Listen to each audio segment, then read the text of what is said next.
2023ல Benz காரோட sales வந்து 12% increase ஆயிருக்கு சார். மாருதி டொமஸ்டிக் சேல்ஸ் மட்டும் பாரு. மாருதியில் எக்ஸ்போர்ட் தனி, டொமஸ்டிக் தனி. ஸோ எக்ஸ்போர்ட் எடுத்துட்டு பாரு. Okay sir. பட் ஸ்டில் எனக்கு நீங்க சொல்ற பாயிண்ட் 12% மாருதி growth ஆயிருக்குமான்னு ஒரு சின்ன டவுட்டு தான். இருக்கு. டாட்டாவும் growth இல்ல.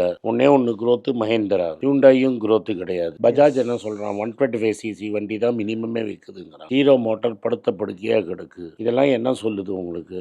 என்ட்ரி லெவல்ல வந்து மிடில் கிளாஸ் வாங்குறவன் நிறுத்திட்டான்னு தெரியுது. சோப்பு சேல்ஸ் கம்மி ஆயிடுச்சுங்கிறான் HUL. பிரிட்டானியா பிஸ்கெட் வாங்குறது கம்மி ஆயிடுச்சுங்கிறான். மாருதியோட வெப்சைட்லயே வந்து 2023 மார்ச்ல 1,70,000 சேல்ஸ் ஆயிருக்கு. Both domestic and export. 2024ல வந்து 1,87,000 which is 17,000 கார் எக்ஸ்ட்ராவா வித்திருக்கு. ஆமா, அதுல எக்ஸ்போர்ட் எடுத்துட்டேன்னா காலி ஆயிடும். லெஸ் தென் 12% தான். ஆமா, லெஸ் தென் அது ஓப்பனா தெரியுது. வித்தவுட் எக்ஸ்போர்ட்ஸே 17,000 கார் தான். நான் எக்ஸ்போர்ட் எடுத்துட்டேன்னு வையே. Maruti flat sales, Tata declining sales, Hyundai declining sales, Hero motor corp sales இல்ல.